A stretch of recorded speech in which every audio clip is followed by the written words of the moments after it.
Hello Internet, my name is Nicholas and I am a maker who is living in Denmark, Northern Zealand. Denmark is that little country in Europe squeezed in between Germany and Sweden. This video is going to be about building a resonator guitar, which turned out to be quite the elaborate and time-consuming journey. For a showcase and a playing of the guitar, check out this video. So, recently I have become interested in playing and building guitars. My first experiment was to build an artistic nylon string electric guitar that was made from a reused neck and a beechwood disc. It turned out quite nice, I think. You can check out the video of it here. So I got blood on my tooth. That's a Danish expression we have, alluding to predators having had a taste of their prey and wanting more of the same. Anyways, I had some very cool brass decorative furniture fittings lying around that I inherited from my dad, who was an antiques dealer.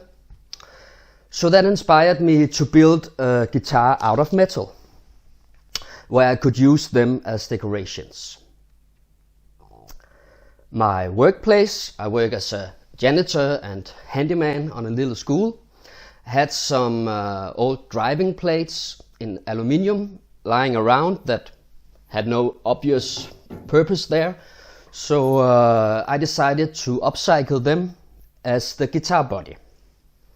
Also because I thought the pattern on them was quite cool. I didn't at the time consider the difficulty around welding or soldering aluminium, but more on that later.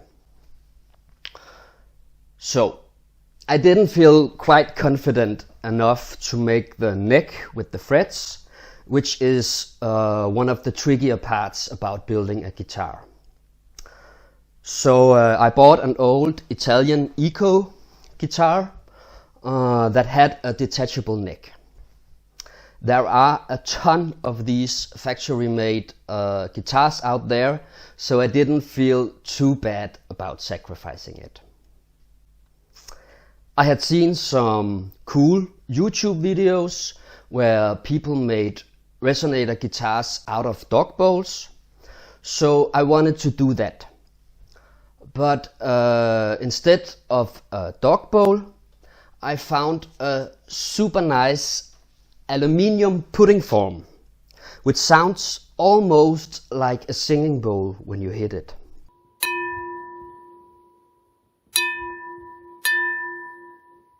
So, the first step was cutting a hole in that old eco guitar with my Dremel router attachment and fitting the pudding form and performing a little proof of concept.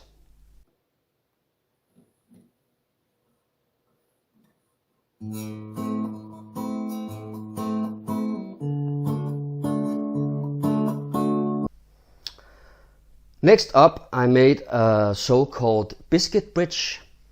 I actually don't know the type of wood I used. It was a block of hardwood that had been used as a drill holder. With my Dremel router attachment, I cut the rough shape and then sanded and filed it smooth.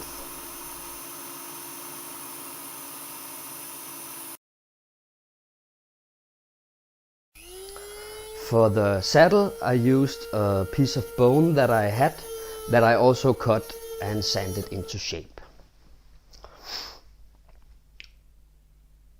I didn't like the shape of the eco guitar, so I made a template for the body using a router bit with a wheel bearing on it, on a plywood plate on top of a classical guitar. I had the plywood plate slightly elevated from the guitar so as not to accidentally cut into the guitar. And then I routed all the way around, very gently. So then I used that template to make a side bending jig. The jig was made out of solid wood, again unknown type, something I had laying around. I made 2 layers and then put spacers in between. Probably I could have made the jig all solid, but for the future guitar building with wood, where I want to steam bend wood, I thought it was a good idea to have a gap that would be good for the evaporation of excess moisture. I then made some outside blocks for when I need to clamp the sides on. I also made the side bending jig with an interchangeable corner for cutaway option, also for future builds. Then I used the same body template to make a body mold. Now, normally you would make a body mold that could open up or be taken apart. But for this project, I just let it be all solid. Making the jig and the mold in itself was quite the ordeal. And I got rather frustrated spending so much time on it before reaching the fun part of actually building the guitar itself. Now it was time to make the front, back and sides. I used the body template to make the front and back, and then used the front from the old Eco guitar, which I had cut a hole in, to place the hole for the pudding form and gap for the fingerboard neck. I started out by using a jigsaw with a metal blade, but the thick driving plate was too much for the blade, so I switched to an angle grinder instead.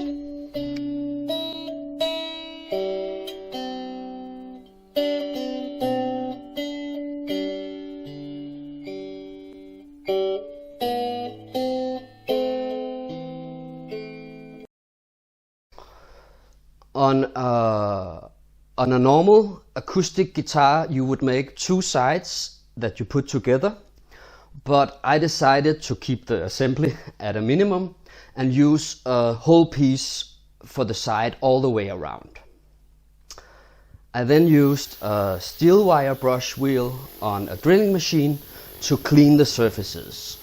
Again, a very time-consuming task, but also sort of meditation-like.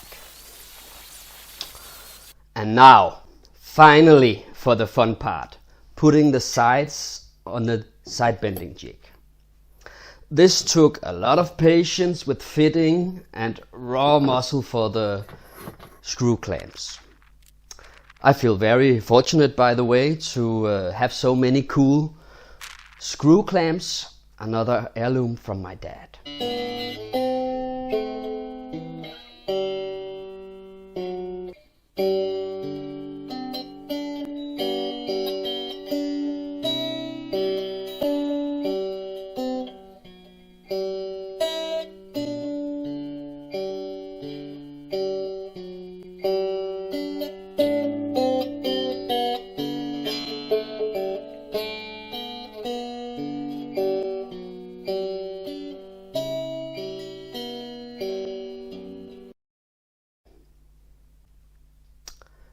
So, having the sides securely fastened on the side bending jig, I thought I could tack weld the back to the sides from the outside, then remove the clamps and the jig and weld it securely from the inside.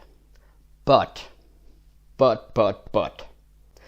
being the depraved and naive, learning by doing, do-it-yourself nutcase that I am, I hadn't given much thought to the welding of aluminium, other than I'll figure it out when I get there. In hindsight, I ought to have done a little more research and probably have chosen normal metal for the body of the guitar, because welding aluminium is rather difficult and requires some special equipment. The melting point of aluminum and steel is different, so using a normal steel welding wire will not work. To weld aluminium, you have to use an aluminium welding wire. And because this wire is softer, you cannot use it in your normal machine. It requires a special spool gun, where the spool is close to the welding gun. You will also have to use a special shielding gas. I have a cheap hobbyist Mic-Mac welder and have up until now been using flux wire, so without external gas bottles. Now, getting the aluminum welding equipment would cost me quite a bit more than I was willing to spend on this project. So, after curling up in fetal position and crying for a couple of days, I decided to use mounting adhesive. Certainly not the most elegant and definitely not the most environmentally friendly solution either. And I have to admit, I'm a little bit ashamed of it. But it did the trick, so peace be with it. I took the side out of the jig. Having been there for some days, it kept the form quite well, and I could quite easily put it in the body mold. Now, gluing the back on was fairly easy. The front part was more tricky. I used my phone camera as a mirror to see inside the guitar. And you all can see my beautiful concentration frowns on my forehead. You are most welcome. So, I discovered that the pudding form gave off a more clear and resonating tone when fastened in the middle rather than in the sides. So I built a stand for it with some aluminium plates and also made a cross for the top so that the vibrations from the biscuit bridge and the strings would travel out to the sides of the pudding form. This was also a little bit tricky and required quite some tweaking. Now it was time for the decorations. My original plan was to solder or brace, I think it's called, the brass decorative fanning fittings on the body to the guitar. But again, the aluminium made this difficult. So I ended up using either screws and for the more elaborate parts, like the purflings around the edge, epoxy glue.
Again, not the most elegant or environmentally friendly solution, and it also turned out to be a proper clean up hell,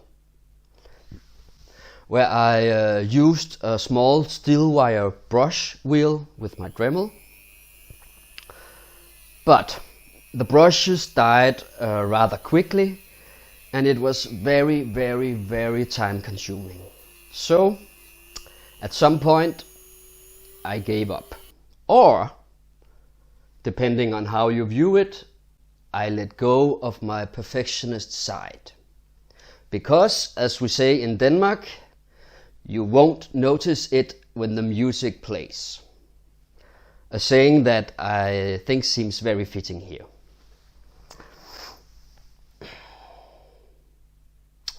Now it was time for the final adjustments. The tailpiece had to be curved to not touch the pudding form. And the original thin tailpiece would bend out of shape when the strings pulled it. So I added a thick angle bracket. Furthermore, I added an adjustable tightening screw to the front of the guitar to be able to control the height of the tailpiece. The strings would also sort of pull it upwards. I then adjusted the neck angle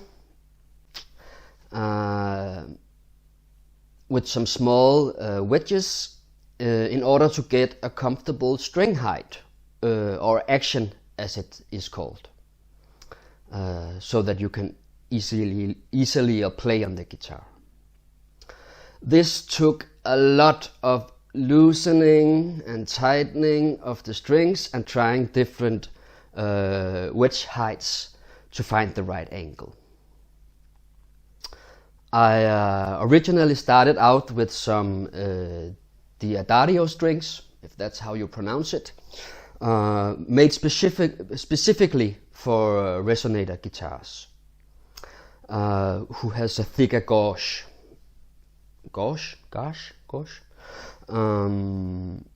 But I normally play nylon string guitar, and the thick strings were simply too hard for my tender hands to push in.